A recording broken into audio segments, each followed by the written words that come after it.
Muy buenas noches para todas y todos. Un cordial saludo. Tengan ustedes una bienvenida a esta tercera sesión sincrónica de la competencia ambiental y seguridad y salud en el trabajo. Para dar inicio, pues tenemos aquí el orden del día, como es de costumbre. En las sesiones anteriores, le damos la bienvenida, hacemos una reflexión inicial,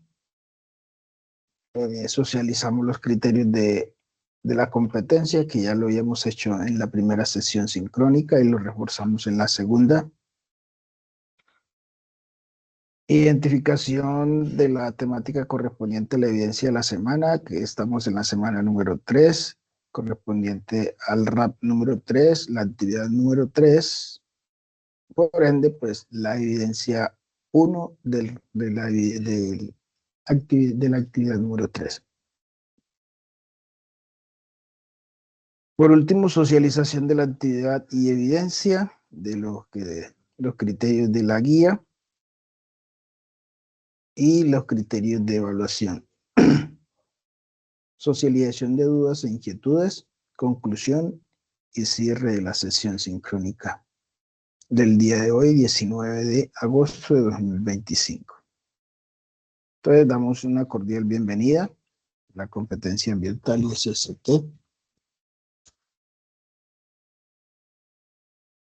Y ya entrando a la reflexión como tal, pues esta la habíamos hecho en la primera sesión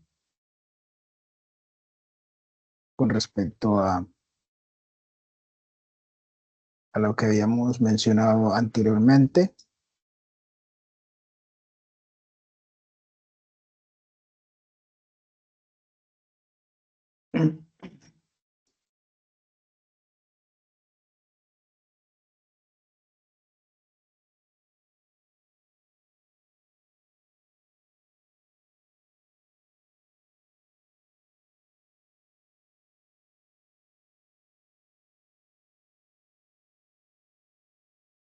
Que hace referencia a la reflexión sobre el tema de la seguridad y salud en el trabajo. ¿Qué está pasando con la seguridad y salud en el trabajo? Es muy común hoy día ver a las personas como manejamos ciertos niveles de estrés por la carga laboral y de hecho también molestias eh, musculoesqueléticas que lo van, digámosle, incomodando o atormentando en el día a día. Aquí tenemos los criterios técnicos, académicos y legales, que ya esto lo hemos mencionado anteriormente, lo reforzamos la sesión pasada. Y el RAP que corresponde a la noche de hoy, esta sesión sincrónica, es el RAP número 3 y que se define como verificar las condiciones ambientales y de seguridad y salud en el trabajo de acuerdo con los lineamientos establecidos para el área de desempeño laboral.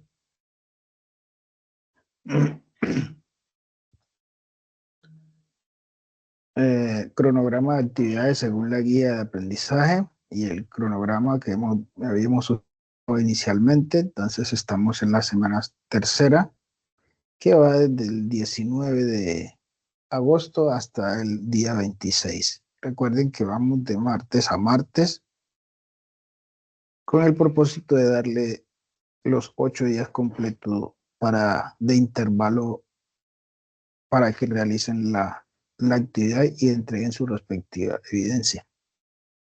Entonces, la actividad número 3 corresponde, eh, o se define más bien, dice, plantea acciones para orientar al equipo de trabajo en los planes o programas ambientales y de seguridad y salud en el trabajo, en los escenarios laborales, comunitarios, familiar o doméstico. Y reitero nuevamente, ¿por qué se habla de los escenarios no solamente laborales, sino también comunitarios, familiares o domésticos? Porque, como les decía anteriormente, se da por entendido de que no todos los aprendices de este programa pues tienen vínculo laboral, algunos por que se encuentran desvinculados laboralmente, otros porque aún no han tenido su primer empleo y quizás algunos porque sean menores de edad, ¿cierto? Entonces, por eso se les da la oportunidad de que ustedes puedan contextualizar sus actividades en la parte comunitaria, familiar o doméstica. La evidencia para entregar de esta actividad corresponde a realizar un mapa mental respecto a los planes y acciones establecidos en medio ambiente y seguridad y salud en el trabajo. Aquí en esta parte está muy claro que el mapa mental hace referencia a planes y acciones en ambas temáticas. Vale la pena resaltarlo, que no es solamente hablar del componente ambiental, sino que también el componente de seguridad y salud en el trabajo o viceversa.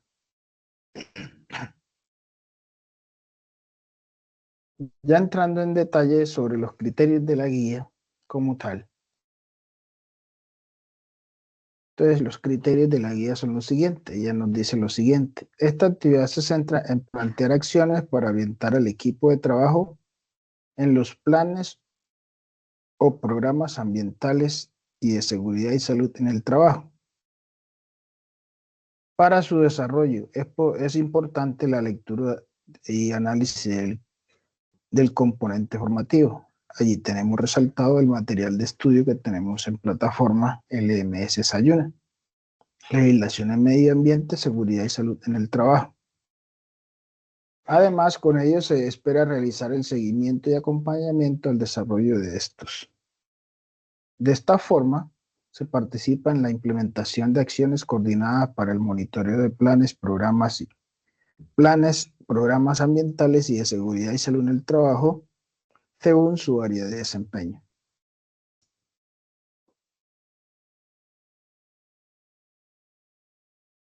Aquí tenemos como evidencia, entonces, elaborar un mapa mental respecto a los planes y acciones establecidos en medio ambiente, y ahí tenemos nuevamente el material de estudio que se recomienda revisar en la LMS. Especificaciones ya de la evidencia. En cuanto a la entrega, en cuanto a la estrategia didáctica del aprendizaje,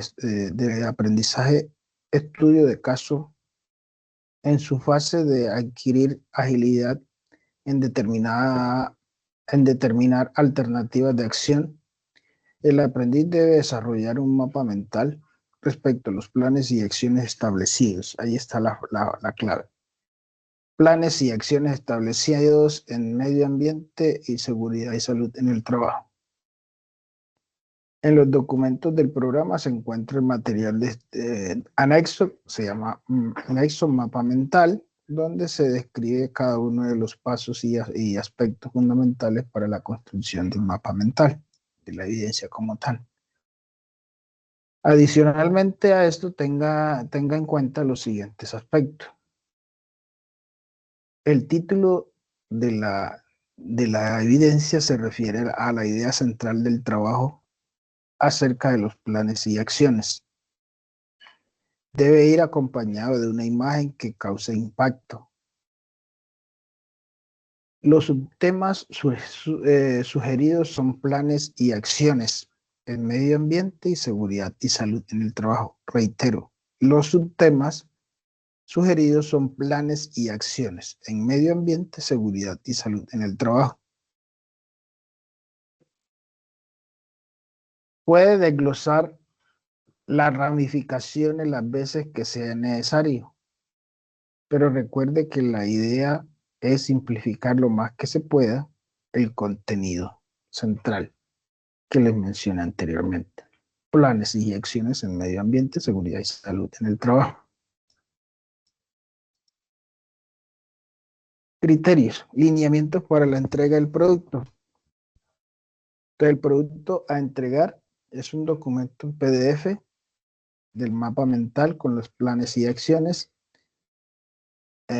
ambiental y de seguridad y salud en el trabajo, ¿cierto? Eso debe llevar una portada, una bibliografía, y además ese documento deben agregarle el enlace o el link de la herramienta digital donde diseñó el mapa mental. Lo puede poner en el cuerpo del trabajo o en la bibliografía preferiblemente. El formato usa herramientas digitales para diseñar el mapa mental. ¿Sí? Cualquier herramienta digital usted puede usar. Se recomienda exportar a PDF el mapa construido en la herramienta. Dentro del mapa mental, en la parte inferior derecha debe colocar sus datos personales. No olviden, reitero, en dejar el enlace de la herramienta digital, porque de esta manera yo le hago seguimiento a la actividad que ustedes han hecho. No es simplemente con que me hayan dejado el PDF en el cuerpo del texto de la evidencia, sino que también yo ingreso al enlace a revisar la evidencia como tal. Bueno, además dice aquí la extensión del mapa mental es de una hoja. ¿Eso qué quiere decir? Que entonces sería una hoja para la portada, una hoja del mapa mental y una hoja para la bibliografía. Entonces, en este caso, la evidencia debe constar de 3 hojas eh, en formato PDF. Aquí tenemos en pantalla un ejemplo, ¿cierto? No quiere decir que sea igual, de un mapa mental, ¿sí? El mapa mental debe estar ilustrado con imágenes y además acompañado del texto que define los conceptos y las ramificaciones según sea necesario, con el propósito de dejar lo más explícito posible los 2 temas, los planes y acciones. Ya aquí en la parte de compromisos, ya con respecto a la entrega de la evidencia, dice, adicionalmente, dice, desarrolla las evidencias de manera consensuada y enviarla dentro de la fecha establecida. Y aquí entra lo que estábamos mencionando anteriormente, eran los criterios de la guía. Ahora miramos aquí los criterios de evaluación. Con estos criterios que tenemos en cuenta para definir la evaluación o la nota que nos da la evidencia según los criterios que cumpla. Entonces aquí tenemos 2 criterios que corresponden a esta actividad. Entonces, el primero es aplica técnicas y procedimientos de control para el manejo ambiental y prevención de enfermedades laborales y accidentes de trabajo, teniendo en cuenta los lineamientos establecidos por la organización. Y el segundo criterio es actúa frente a los incidentes ambientales y de seguridad y salud en el trabajo, de acuerdo con lo establecido en el plan de emergencias. Esos son los 2 criterios. Y la lista de verificación con que se hace la evaluación corresponde a estos 5 ítems. Entonces, el mapa mental debe tener en cuenta estos 5 ítems que son los calificables. Entonces ya hablamos del contenido, entonces el contenido debe cumplir con los requisitos técnicos que mencionamos ahorita, que nos da la guía. Entonces el contenido tiene un valor del 30%. La secuencia de las subactividades o de los subtemas tiene otro 20%. La organización de la información, el texto y las imágenes dentro del mapa mental, otro 20%. Las imágenes que acompañan o que ilustran la información en el mapa mental tienen un 20%.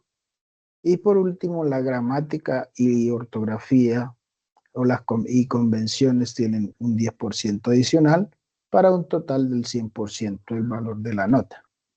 ¿Sí? Ahora sí viene el tema de comentarios, dudas, inquietudes. En este comentario, dudas, inquietudes, como no hay dudas, inquietudes, comentarios al respecto, pues entonces voy a proceder con la socialización del material de estudio que tenemos para el día de hoy correspondiente a esta actividad. Entonces, como material de estudio tenemos hoy hablaremos de las herramientas para la gestión, tanto de las herramientas de gestión ambiental como las herramientas de gestión de la seguridad y salud en el trabajo. Entonces vamos a comenzar con las herramientas de gestión ambiental. Entonces las herramientas de gestión ambiental ya las tenemos aquí en pantalla. Son las siguientes. Entonces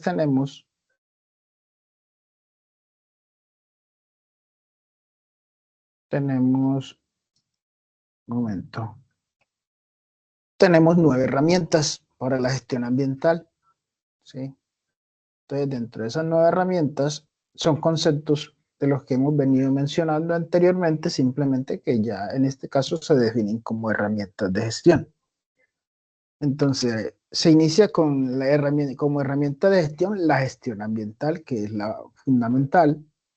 Posteriormente, la evaluación de impactos ambientales, seguido de acciones de prevención, mitigación, corrección y compensación ambiental.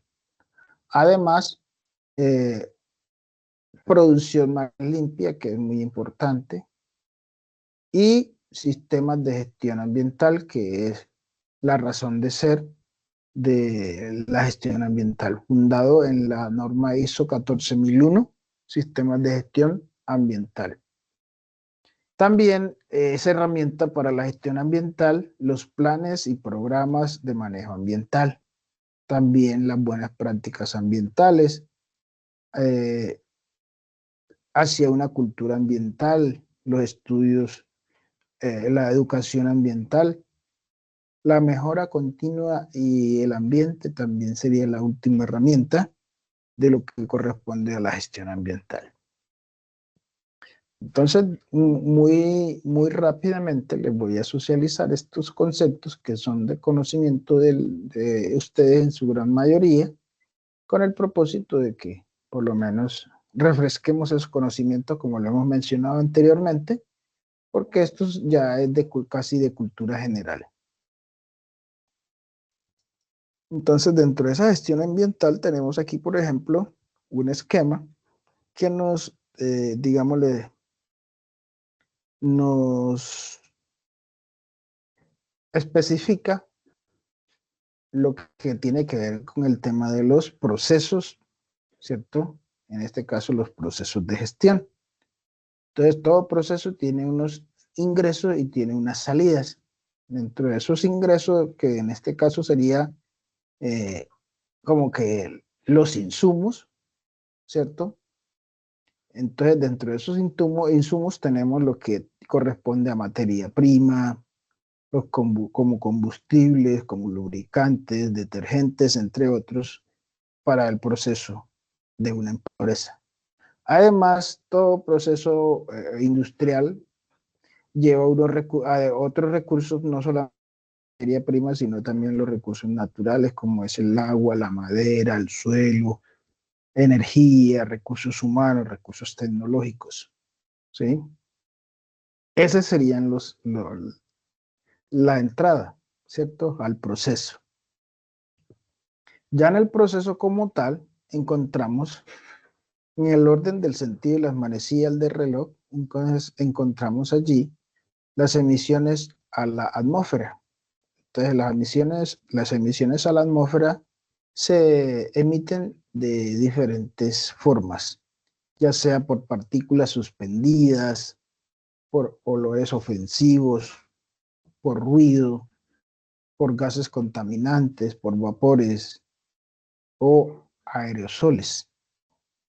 Además, el no aprovechar de manera eficiente la energía también se da por entendido que es eh, una, pues, una falta de gestión ambiental, ¿cierto? Pero si se hace un buen aprovechamiento de la energía, se dice que se está haciendo una muy buena gestión ambiental. Entonces, dentro de esos, acá tenemos también en la parte del proceso, la producción y sus servicios asociados.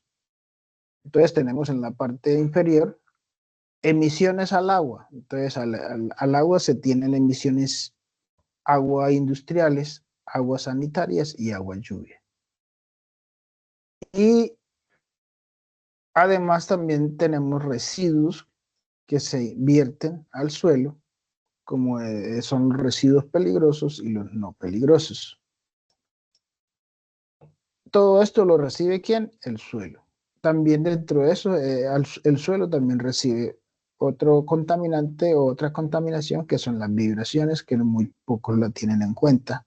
Y también se tienen en cuenta otro tipo de contaminante que son es la erosión. ¿Sí? Y como salida del proceso operacional de las empresas, tienen un efecto tanto positivo como negativo en las comunidades, ¿sí? Tienen un efecto también en la flora, en la fauna. ¿Por qué? Porque de igual forma como lo veíamos en los ingresos, la materia prima afecta a la flora de manera indirecta y a la fauna también de manera indirecta o en algunos casos de manera directa. Y a las comunidades porque la contaminación que se genera a través del proceso industrial de manera significativa va deteriorando la calidad de vida de la población del planeta o en su defecto de la población vecina o circundante la área de producción o de industrialización. Entonces aquí ese es el esquema que les he dado sobre lo que es la gestión, cómo se hace y los efectos que puede generar. Pero aquí tenemos una definición ya netamente teórica que nos dice es aquella parte de la gestión empresarial que se ocupa de los temas relacionados con el medio ambiente, contribuyendo a su conservación y comprenderá las responsabilidades, las funciones, entre esto la planificación, la ejecución y control, la estructura organizativa, los procesos, los procedimientos y las prácticas y los recursos para determinar y llevar a cabo la política ambiental de una empresa. Entonces, en términos generales, todo esto anteriormente dicho, consigo mismo, más lo que mencionamos en el esquema anterior, nos conlleva a lo que es una gestión ambiental. Y dentro de la gestión ambiental, entonces, ¿qué se tiene en cuenta? Dos aspectos fundamentales, microambientes y macroambientes. Entonces, comenzando de lo general a lo específico, entonces hablamos de los macroambientes, que es la evaluación de los recursos naturales. Eso se hace cuando se están haciendo estudios para el diseño de proyectos. Y entonces también tenemos los inventarios de recursos naturales, sistemas de información sobre recursos naturales, priorización de sitios o especies para la conservación, manejo de cuencas. En este caso hablamos de las cuencas asociadas a los cuerpos de agua, ¿cierto? Ríos, quebradas, riachuelos, eh, lagos, lagunas. También tenemos lo que es la planeación ecológica para el desarrollo. Y por último, la evaluación de servicios ambientales, que lo habíamos mencionado por allá en la primera o segunda, en la segunda socialización, en la segunda semana.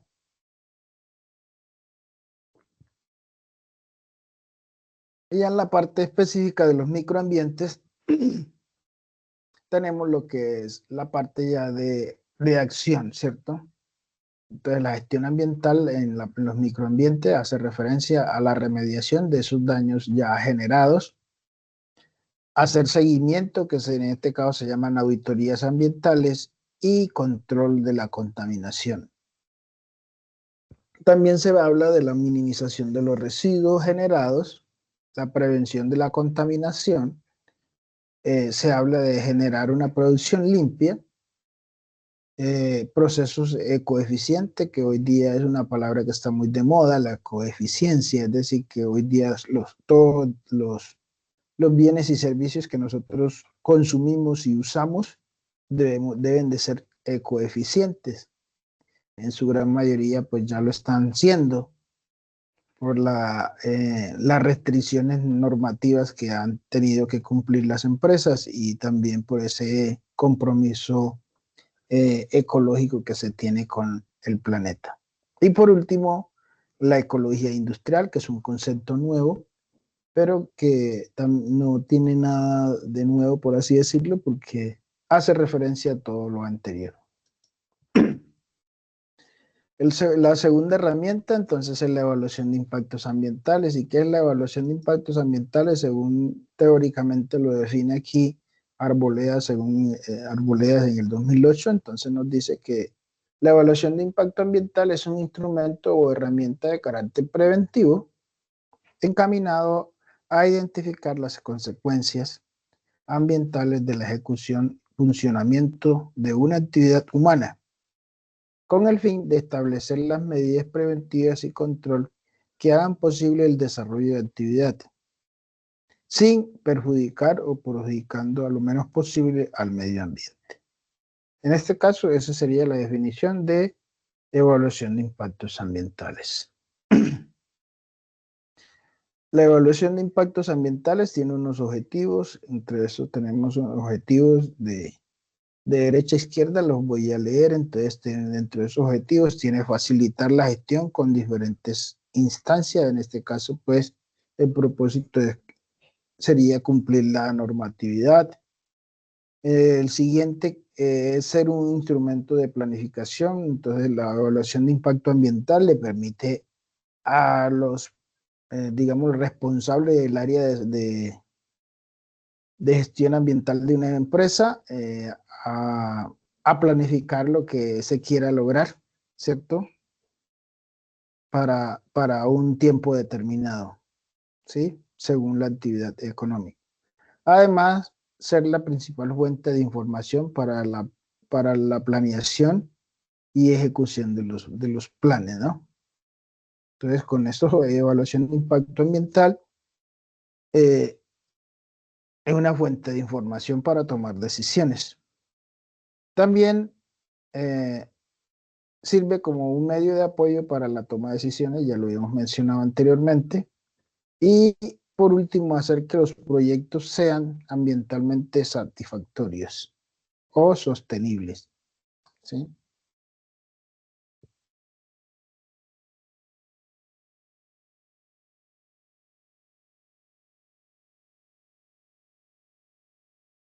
Aquí están algunos métodos para la evaluación de impacto ambiental.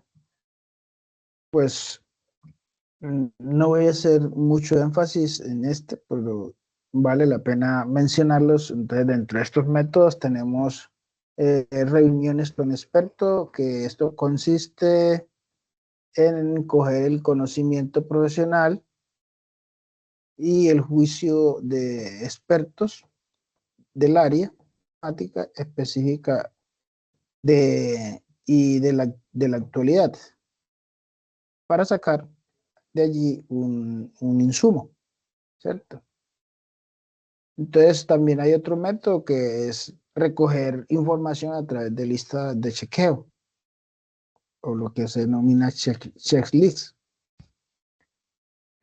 También tenemos las matrices simples de causa y efecto, que en su momento también, pues acá con ustedes no fue el caso, pero con algunos hemos hecho el diagrama de espina de pescado relacionado con una actividad asociada a causas y efectos.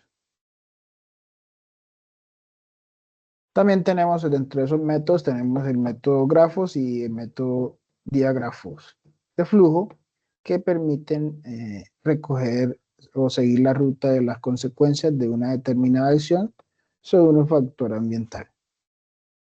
Dentro de eso también tenemos su cartografía ambiental o superposición de mapas que le permiten la ubicación. Entonces, en este caso físicamente o digitalmente se usa para describir condiciones existentes y desplegar cambios potenciales en una acción propuesta. También se hablan de las redes, que son grupos de personas o grupos de métodos que definen las conexiones o relaciones entre acciones e impactos y resultados. Y por último tenemos sistemas de información geográfica, que es herramienta para el manejo de datos específicos que aportan a la solución de problemas geográficos.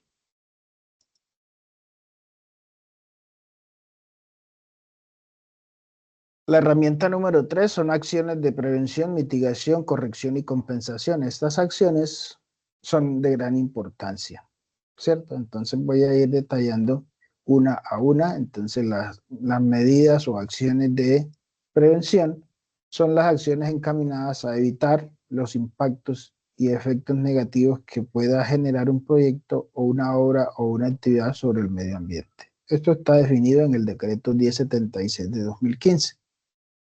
Ahora, medidas de mitigación son las acciones dirigidas a minimizar los impactos y efectos negativos de un proyecto, de una obra o actividad sobre el medio ambiente. También establecido el concepto en la misma norma mencionada anteriormente, decreto 1076 de 2015. Por último, tenemos las medidas de corrección, que son las medidas de corrección dirigidas a recuperar, restaurar o reparar las condiciones del medio ambiente afectado por el proyecto, por una obra o actividad, también definido en el mismo decreto mencionado anteriormente. Y por último tenemos, bueno, entonces dentro de esas medidas de corrección, entonces son las acciones dirigidas a resarcir y retribuir las comunidades, las regiones, las localidades o al entorno natural por los impactos o efectos negativos generados por un proyecto, una obra, una actividad que no puedan ser evitados, corregidos o mitigados. Entonces, cuando llegamos a esas medidas de corrección es porque ya hemos agotado todas las instancias anteriores, que es el tema de lo que mencionamos anteriormente, la mitigación y las correcciones, ¿cierto? La prevención.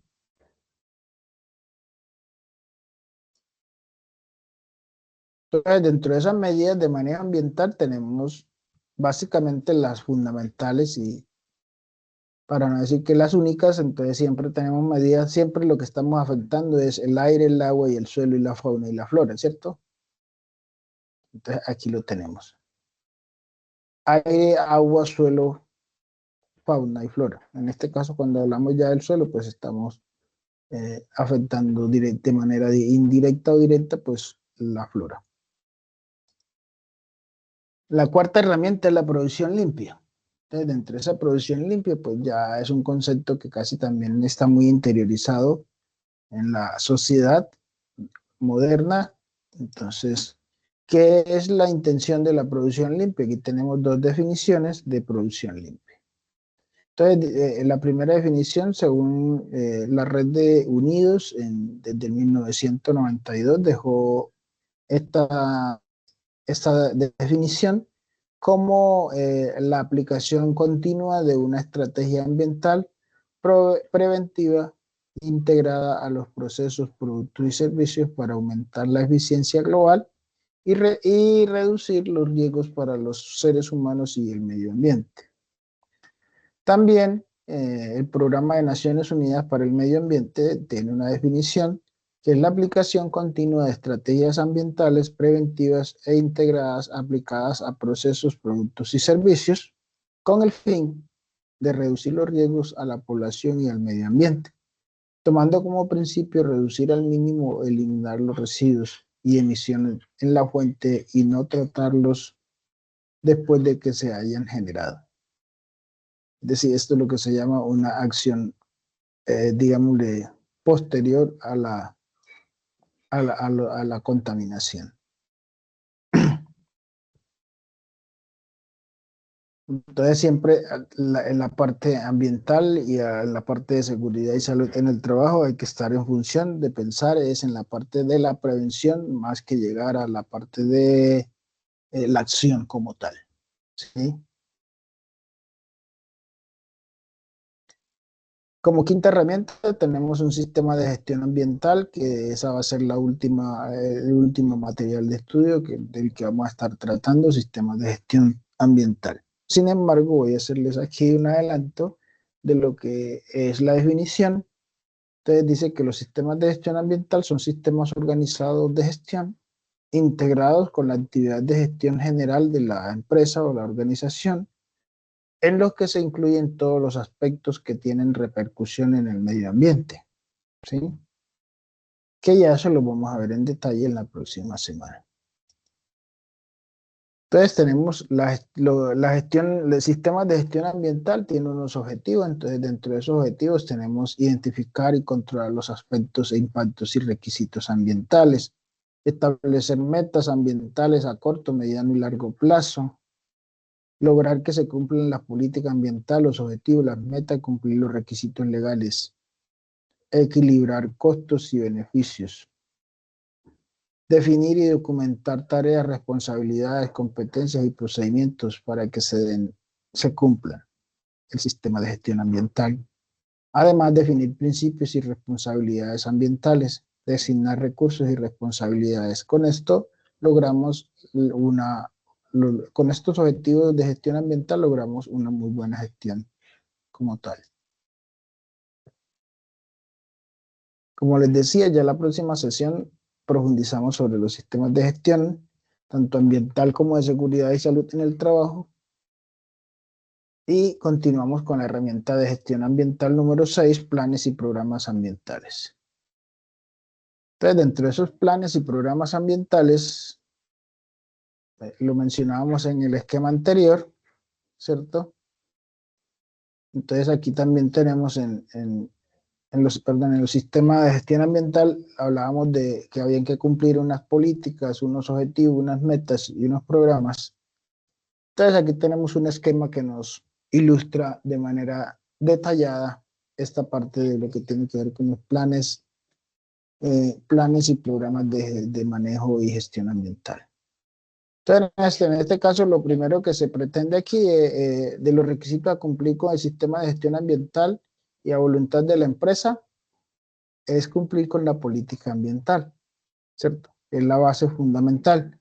Pero para poder cumplir con una política ambiental, se deben de diseñar unos objetivos que le van a dar respuesta a esa política. Pero esos objetivos tampoco van solo, hay que diseñarle unas metas. Cada objetivo debe tener unas metas para que esas metas se conviertan en el alcance del objetivo y el alcance o el logro del objetivo, pues, o de los varios objetivos, o de uno solo según el caso, se logren el cumplimiento de la política, ¿cierto? Por ende, pues cada meta o las metas en su totalidad pueden resumirse también en unos programas de los que hemos estado hablando y a lo que corresponde la actividad de hoy, ¿cierto? O de esta semana. Entonces hay unos programas. Entonces, en los objetivos, en la política perdón, en la política están los requisitos para cumplir el sistema de gestión ambiental. En los objetivos está el propósito de una organización que se propone lograr, ¿cierto? Ya en las metas el propósito detallado, cuánto, cuándo, eh, lleva el logro del objetivo, ¿cierto? Y por último, en la parte de los programas, el plan de acción, cómo, cuándo, la actividad responsable, el plazo y los recursos. ¿Y quién? ¿Sí? Ahí lo tenemos, responsable, medios y plazos para lograr esto. En eso consisten los planes y programas ambientales, que en sí es lo que hace referencia a la actividad de esta semana. Aquí tenemos algunos ejemplos de programas de gestión ambiental. Por ejemplo, programa de ahorro de agua, perdón, programa de ahorro y uso eficiente de la energía, programa de ahorro y uso eficiente del agua, programa de gestión integral de los residuos sólidos, tanto ordinarios como peligrosos, programa de control de contaminantes, como vertimientos como vertimientos, emisiones y ruidos, programas de formación y capacitación, programas de auditoría, programas de emisiones al aire o de reducción de la contaminación atmosférica, programa de ahorro y optimización de recursos, programa de orden y aseo, programa de fauna y flora, programa de revegetalización, programas de gestión social, programa de gestión legal o de cumplimiento legal, programa de desarrollo de competencias, programa de desarrollo de proveedores, programa de mantenimiento preventivo, programa de gestión ambiental y de transporte, y por último otros programas que ya la empresa o organización quiera eh, adoptar e implementar. Como séptima herramienta para la gestión ambiental tenemos las buenas prácticas ambientales que van de la mano de lo que mencionábamos anteriormente, una buena gestión ambiental, ¿cierto? Aquí lo veíamos en, en una producción limpia. Una producción limpia también lo que hace referencia es unas buenas prácticas ambientales. Entonces aquí tenemos la definición teórica de buenas prácticas ambientales. No es más que medidas sencillas y útiles que podemos adoptar tanto los trabajadores y las trabajadoras como las empresas de cara a reducir el impacto ambiental negativo de sus actividades. Son acciones que implican cambios en la organización y fundamentalmente en el comportamiento y hábito de las personas para disminuir los riesgos ambientales, promover el ahorro de los recursos y una gestión sostenible de la actividad empresarial. En la mayoría de los casos son cambios simples, de aplicación irrelevante sencilla, de aplicación y relativamente sencillas y de gran aceptación dentro de la empresa. Son medidas que pueden mejorar la competitividad de una empresa a cambio de cero peso, por así decirlo, de un nulo o bajo costo económico al momento de implementar. Cuando entramos a esa parte de lo que es las buenas prácticas ambientales, lo que tenemos que trabajar es esa parte del ser humano, ¿cierto? Que le denominamos lo que es la conciencia. Y en este caso se habla netamente de la conciencia ambiental. Si nosotros entramos a interiorizar esta parte de las buenas prácticas ambientales, no es más que eso, ¿cierto? Entonces, dentro de esas buenas prácticas ambientales tenemos aquí también algunos ejemplos que son muy acorde a los programas que veíamos anteriormente. Entonces, medidas de ahorro de agua, consumo racional de la energía, reducción de las necesidades de materiales.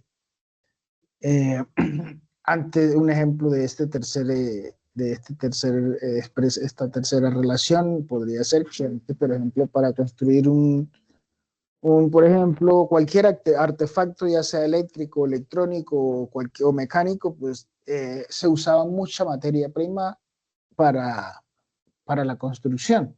Hoy día pues se usa al menos posible y la menor materia prima para construir el mismo material, el mismo artefacto con más, digámosle, no vida útil, con más capacidad o comodidad para el usuario, ¿no?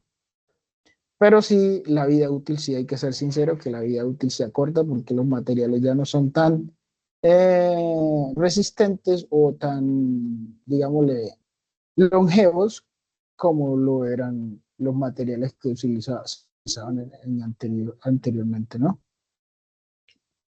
Pues también otro ejemplo son los criterios sostenibles a la compra de bienes y servicios, entonces mirar qué se va a comprar, qué se va a consumir. Eso ya va a la parte interna de nosotros, los consumidores, muy importante tenerlo en cuenta como buenas prácticas. Eh, la producción limpia de bienes y servicios, ya lo hemos mencionado, almacenamiento adecuado para evitar pérdidas de recursos, ya esto en la parte de producción, gestión de los residuos generados, también aplica la parte de producción, mantenimiento preventivo también, medidas ambientales a la actividad de limpieza, transporte y movilidad sostenible, compromiso con el medio ambiente de clientes y usuarios, fortalecer el consumo responsable, que en términos generales es lo que se pretende, hacer un consumo responsable de bienes y servicios. Como herramienta número 8 tenemos una cultura ambiental. que en términos generales esta recoge las anteriores, la anterior y también lo que era la parte de producción. Entonces, esta cultura ambiental nos da como concepto teórico, es la forma como los seres humanos se relacionan con el medio ambiente, y para comprenderlo se debe comenzar por el estudio de los valores. Muy importante esta parte. Entonces, ya para una cultura ambiental hay que entrar a los valores de cada ser humano. Entonces, comenzar por el estudio de los valores de cada ser humano. Estos, a su vez, determinan las creencias y las actitudes.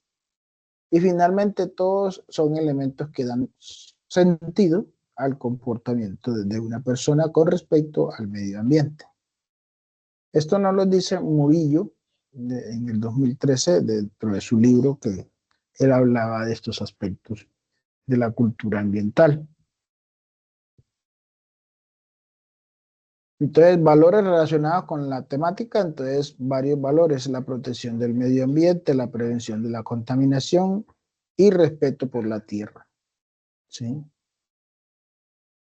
Entonces, por ejemplo, aquí hablamos de orientaciones de valores ambientales, como es el egoísmo, eh, lo social altruista, la biosférica, eh, atiende, o además de ser humano, a otras especies, es decir, está dirigida a todos los tipos de seres vivos. Estamos hablando de la biosférica, ¿cierto? Y la social altruista responde a la preocupación por las consecuencias de los problemas ambientales en otras personas y la naturaleza como tal. Y en el concepto inicial, que es el egoísmo, entonces egoísta se relaciona con aquellos valores orientados a satisfacer necesidades e intereses personales.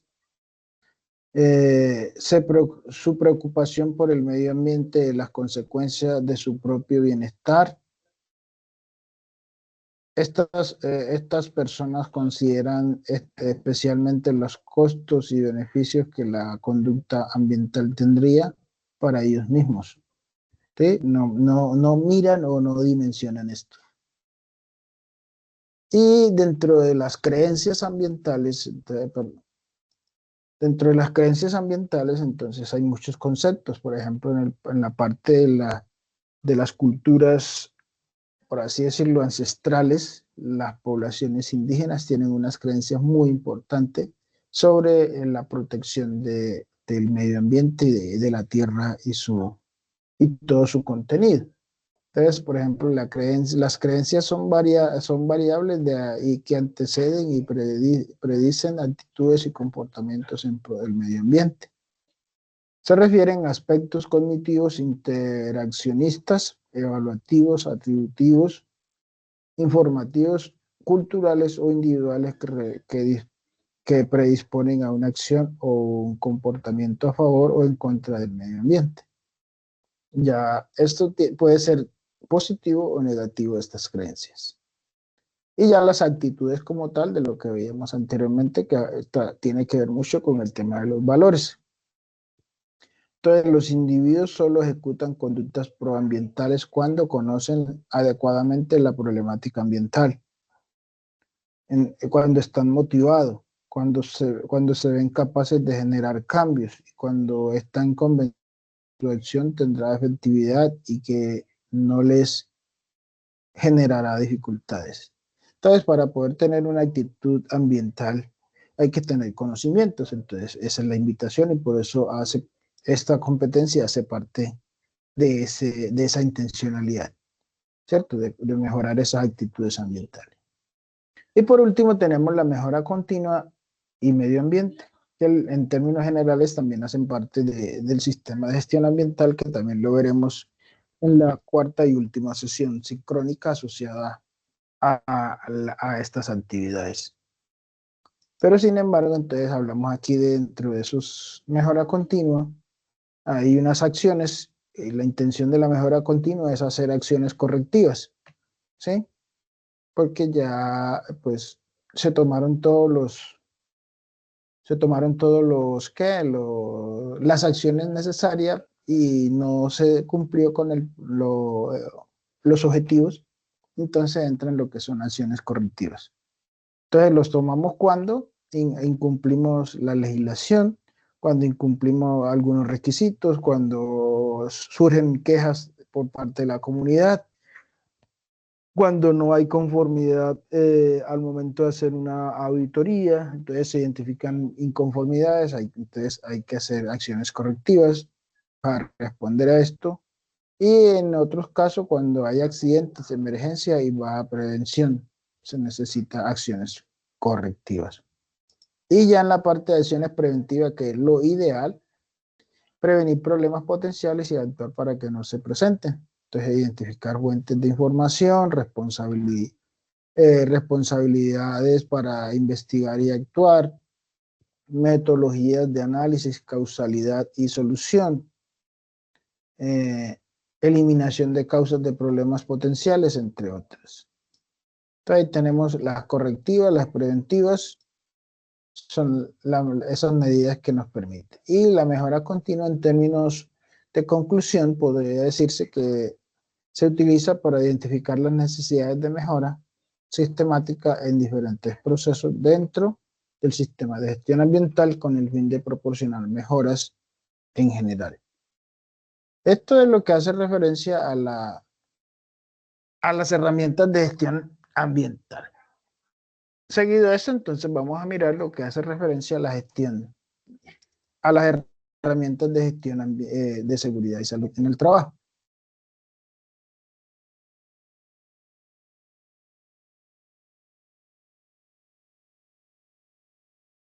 Entonces, aplicar herramientas para la gestión de la seguridad y salud en el trabajo, según lo que define la competencia.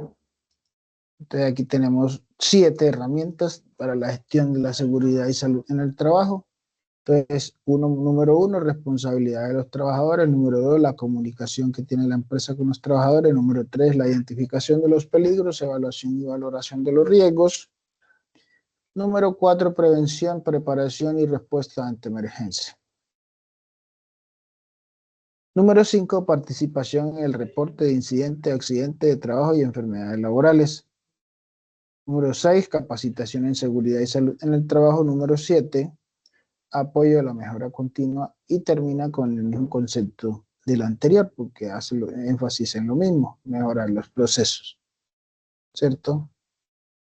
Entonces, dando inicio a las responsabilidades, entonces, primero es responsabilidad de los trabajadores. Entonces, responsabilidad de los trabajadores es, una de estas es cumplir todos los requisitos de un sistema de gestión. Segundo, velar por la integridad, o básicamente este debe ser el primer concepto, velar por su integridad, la de él y la de sus compañeros, ¿cierto?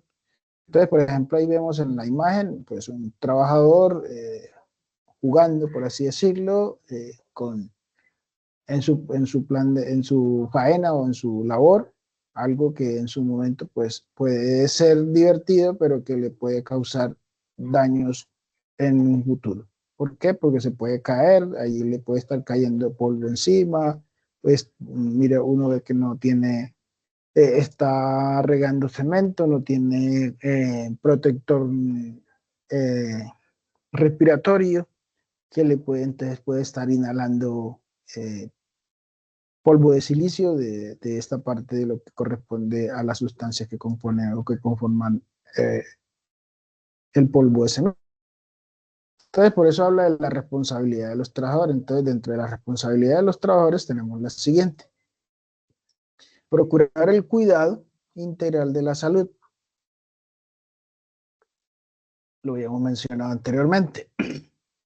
Entonces, su principal responsabilidad es el autocuidado, ¿cierto? El cuidado integral de su salud.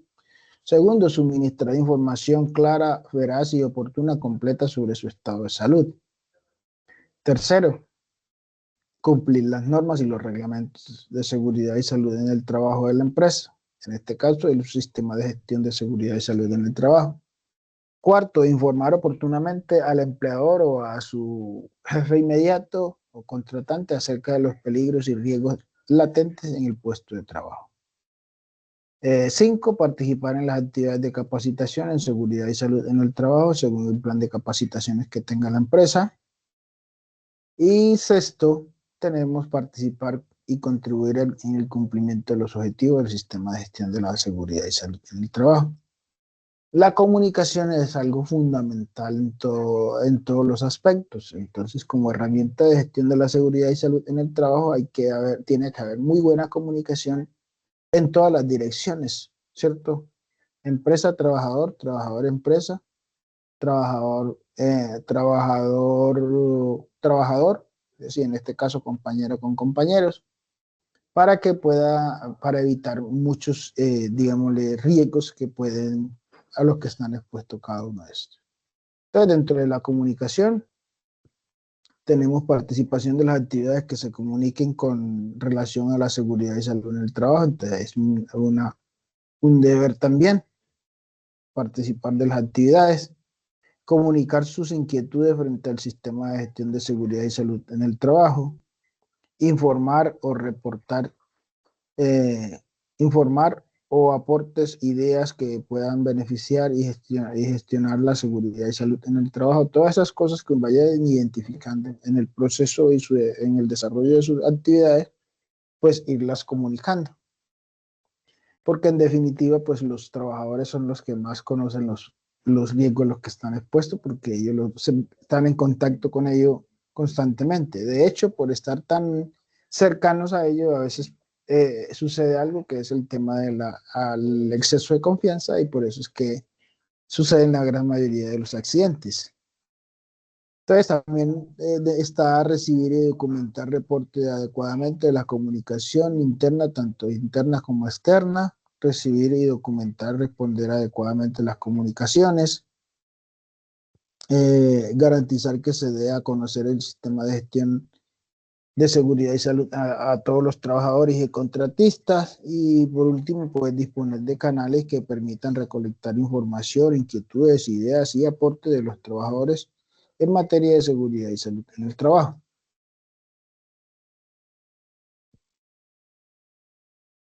Herramienta número 3, identificación de peligro y valoración de los riesgos, muy importante. Entonces, dentro de esa herramienta de identificación de los peligros y evaluación y valoración de los riesgos, entonces tenemos por aquí identificación y evaluación de peligros. Entonces, comenzamos en el orden del sentido de las manecillas de reloj: identificar peligros. Clasificar los peligros es analizar los riesgos, establecer una puntuación para el peligro, clasificar los riesgos, evaluar los riesgos, establecer un perfil de los riesgos, identificar los controles que se deben establecer para esos peligros, revisar y actualizar la evaluación constantemente. De esta manera serían los insumos que se tienen para identificación, evaluación y valoración de los peligros y riesgos. También se tienen la clasificación de los peligros en estos 6 grupos. Se clasifican peligros de seguridad, peligros biológicos, peligros químicos, peligros ergonómicos, físicos y psicosociales.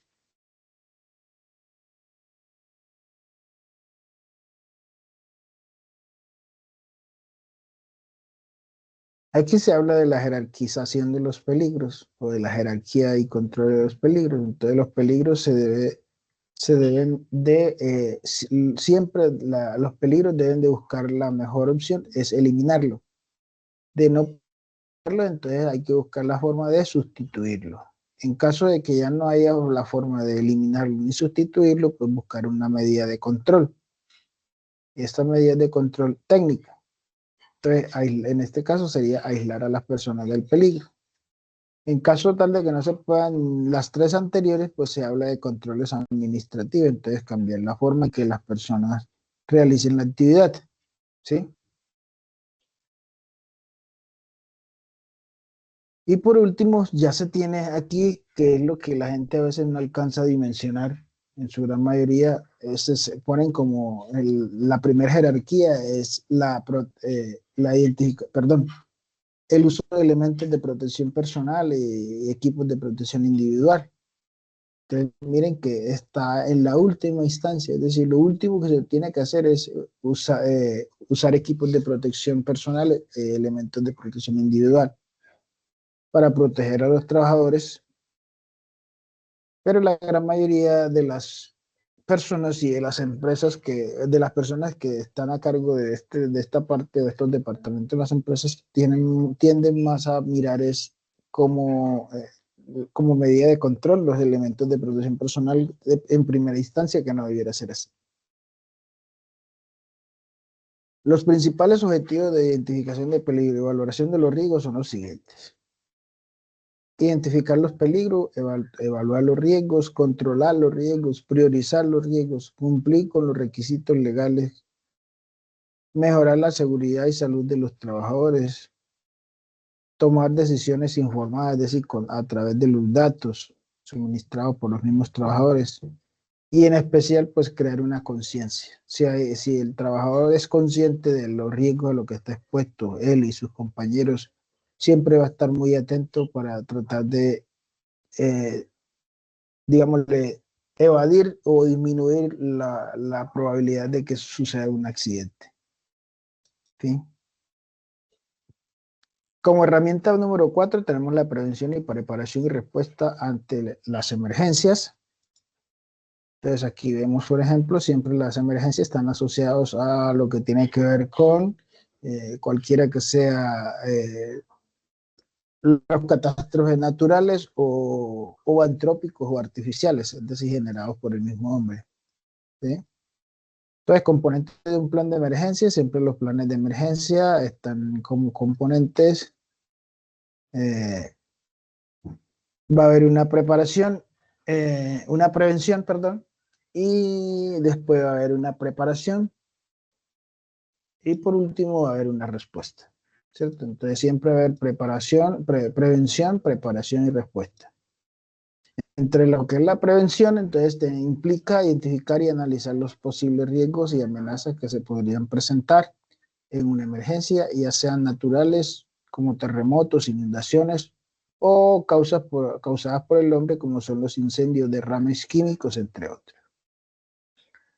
Eh, la prevención busca reducir o eliminar estos riesgos a través de medidas como la mejora de la infraestructura, la implementación de normas de seguridad, la capacitación en seguridad y conciencia pública, ¿sí? En la parte ya de reparación, perdón, de preparación y respuesta, en la parte de preparación, entonces hacemos énfasis a lo que tiene que ver con el componente de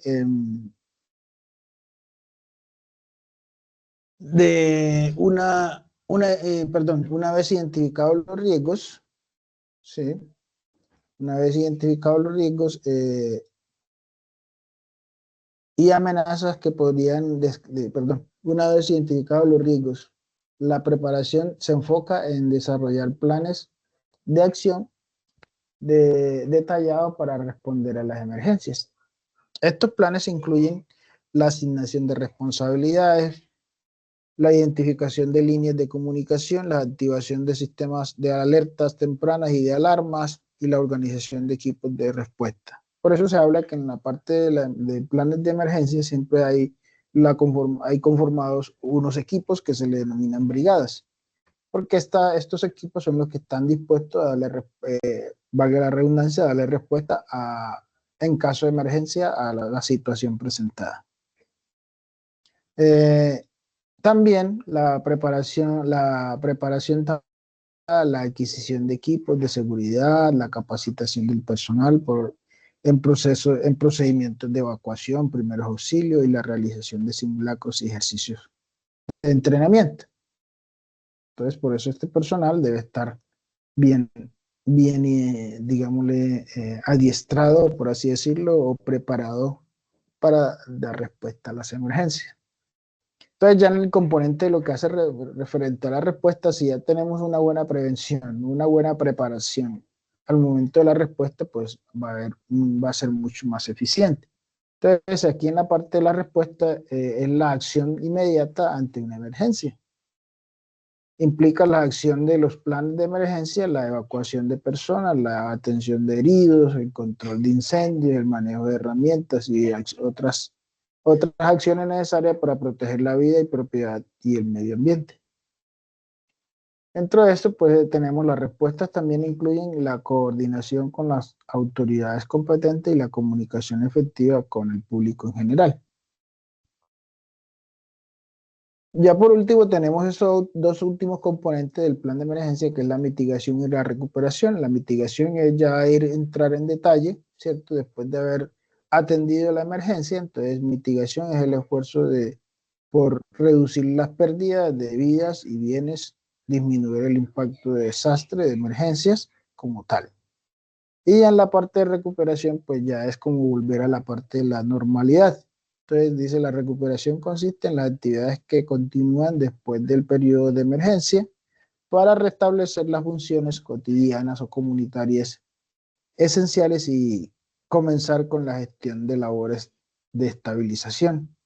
La fase de recuperación comienza inmediatamente después de que haya sido remitida la amenaza a la vida humana.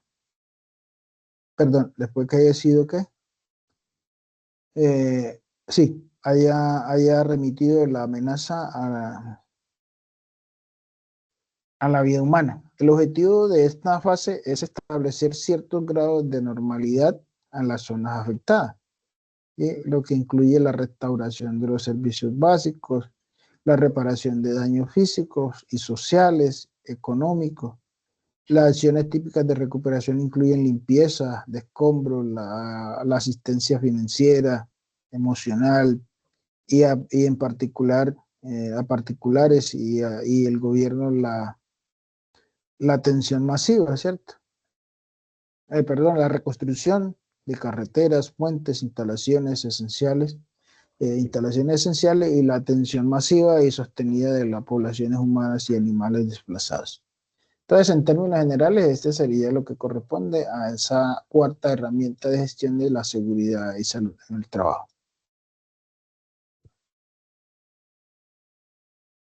Como quinta herramienta tenemos la participación en reporte de incidentes y accidentes de trabajo y enfermedades laborales. Por eso los trabajadores siempre deben de estar prestos y dentro de eso tienen como responsabilidad participar en los reportes. Dentro de eso, entonces, para eso están conformados dentro de los sistemas de gestión de seguridad y salud en el trabajo, están conformados unos equipos, en este caso se denominan los famosos Comité Paritario de Seguridad y Salud en el Trabajo, los famosos COPAS. Están contemplados en la resolución 2013 de 1986. Entonces, dentro de esa participación en reporte, entonces tenemos identificar y documentar las deficiencias en seguridad y salud en el trabajo del sistema de gestión, lo cual debe ser, debe ser el soporte para la implementación de acciones preventivas, correctivas y de mejora. También se tiene como informar los resultados a los trabajadores directamente relacionados con las causas o sus controles para que participen activamente en el desarrollo de acciones preventivas, correctivas y de mejora, porque de eso se trata la participación de reportes de incidente y accidente. Informar a la alta dirección sobre el ausentismo laboral por incidentes, accidentes de trabajo y enfermedades laborales, muy importante. Alimentar el proceso de revisión que haga la alta dirección de la gestión en seguridad y salud en el trabajo para que se consideren también las acciones de mejora. Esto está establecido, entonces aquí algunos aspectos o conceptos como son incidente de trabajo, accidente de trabajo y derecho de los trabajadores. Ya esta parte de lo que es incidente de trabajo, esto lo habíamos mencionado en la primera sesión. Entonces, aquí nos dice la resolución 1401 de 2007 que el incidente de trabajo se define como un suceso repentino en el curso del trabajo o en relación con este, que tuvo el potencial de ser un accidente en el que hubo personas involucradas sin que sufrieran lesiones o se presentaran daños a la propiedad. Ya accidente de trabajo también lo habíamos visto, entonces según la ley 1562 en el artículo 3 dice que el accidente de trabajo es todo aquel suceso repentino que sobrevenga por causa o ocasión del trabajo y que produzca en el trabajador una lesión orgánica, una perturbación funcional o psiquiátrica, una invalidez o la muerte. Es también considerado un accidente de trabajo aquel que se produce durante la ejecución de órdenes del trabajador, ¿cierto? O empleador o contratante durante la ejecución de una labor bajo su autoridad, aun cuando esté por fuera del lugar y en horarios diferentes de trabajo. Igualmente se considera accidente de trabajo el que se produzca eh, eh, durante el traslado de los trabajadores o contratistas desde su lugar de residencia al trabajo y viceversa, siempre y cuando el transporte que se lo esté suministrando el empleador. También se considera como accidente de trabajo el ocurrido durante el ejercicio de la función sindical, aun cuando el trabajador se encuentra en permiso sindical, siempre y cuando se produzca incumplimiento de dichas funciones. También de igual forma se considera accidente de trabajo el que se produzca por la ejecución de actividades recreativas, deportivas y culturales cuando se actúe por cuenta o en representación del empleador o de la empresa usuaria, cuando se trate de trabajadores de empresas de servicios temporales que se encuentren en misión. Entonces ahí tenemos la definición de cuándo se considera un accidente de trabajo. Y dentro de eso, pues entonces, como relación a los accidentes de trabajo, existen unos derechos de los trabajadores, ¿cierto? Entonces tenemos dentro de esos derechos, tenemos la atención inicial, las urgencias en cualquier IPS en el evento de accidente de trabajo, atención médica, quirúrgica, terapéutica y farmacéutica prestada por la IPS donde está afiliado, servicios de hospitalización o ontología, diagnóstico, tratamiento y suministro de medicamentos, rehabilitación física y profesional, elaboración y reparación de prótesis y órtesis en caso de ser necesario. También es derecho del trabajador gastos de traslado en condiciones normales y necesarias para la protección de los anteriores servicios. Subsidio por incapacidad temporal, indemnización por incapacidad permanente o parcial, pensión por invalidez, pensión de sobreviviente por causa en caso de muerte del afiliado o pensionado, auxilio funerario a quien sufraga los gastos de un afiliado o pensionado. Es decir, que esta parte también debe ser dentro de sus derechos del trabajador, está esa parte, recibir todo esto que hemos mencionado. Además, a ser incorporado o reubicado una vez terminado su proceso de recuperación y rehabilitación. ¿Esto qué quiere decir? Que un trabajador que haya tenido una incapacidad y haya sido, digámosle, ya no pueda seguir ejerciendo la actividad que venía desempeñando en el momento del accidente, pues la empresa no puede votarlo, no puede sacarlo, tiene que buscar alternativas de reubicarlos. Sí, de hecho, debe de reubicarlo a una actividad que se ajuste a sus condiciones de salud, de hecho, sin salario o ingresos. No puede, porque esté de pronto haciendo algo inferior a lo que venía haciendo, entonces le van a bajar los salarios, no, eso no se puede. Continuando con los deberes, entonces ahora vienen los deberes.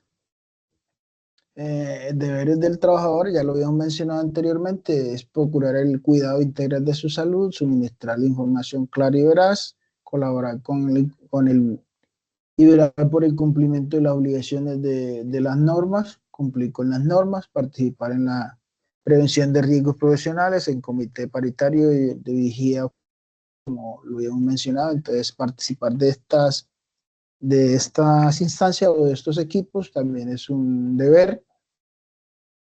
Eh, Los pensionados por invalidez con cargo al Sistema General de Riesgos Laborales deben mantener actualizada la información en la ARL sobre su domicilio, teléfono y demás datos que sirvan para la efectiva visita de reconocimiento. Y por último, los pensionados por invalidez por cargo del Sistema de Gestión de Seguridad y Salud en el Trabajo deben informar al administrador de riesgos laborales correspondiente el momento en el cual se desaparezca o se modifique la causa por la cual se otorgó la pensión, que eso suele suceder muy poco. Esto en conclusión quiere decir que si la persona fue pensionada por invalidez y su condición mejora, pues tiene que quitarle esa condición de invalidez, pero eso casi nunca sucede. La herramienta número 6 para el sistema de gestión de seguridad y salud en el trabajo hace referencia a lo que tiene que ver con la capacitación, entonces es de carácter obligatorio tanto recibir como en la empresa entregar capacitaciones como el usuario o en este caso el trabajador recibir las capacitaciones, ¿cierto? Entonces dentro de eso tenemos esas herramientas y por último tenemos el apoyo a la mejora continua. La mejora continua es un proceso recurrente de optimización del sistema de gestión de seguridad y salud en el trabajo para lograr mejoras en el desempeño de este campo de forma coherente con la política de seguridad y salud en el trabajo de la organización y cumpliendo el ciclo PHVA. Es un procedimiento lógico y por etapas que permiten el mejoramiento continuo a través de los siguientes pasos, que ya los vamos a ver anteriormente. Entonces aquí lo tenemos como herramienta apoyo a la mejora continua. Entonces planea el hacer, actuar, verificar y actuar, perdón, planear, hacer, verificar y actuar son los 4 fases. Ya esto lo vamos a ver en detalle la próxima semana. Y pues por aquí sería lo que tenemos con respecto a la parte de las herramientas del sistema de gestión de seguridad y salud en el trabajo. Espero que les haya sido útil esta socialización de material de estudio para que puedan ustedes tener muy claro cómo desarrollar el mapa mental sobre planes y acciones en seguridad y salud en el trabajo y medio ambiente. Bueno, de esta manera, pues desearles una feliz resto de semana y pues espero que les haya sido útil. De esta manera estaré dándole final a la sesión sincrónica y procedo con detener la grabación. Una feliz noche para todas y todos.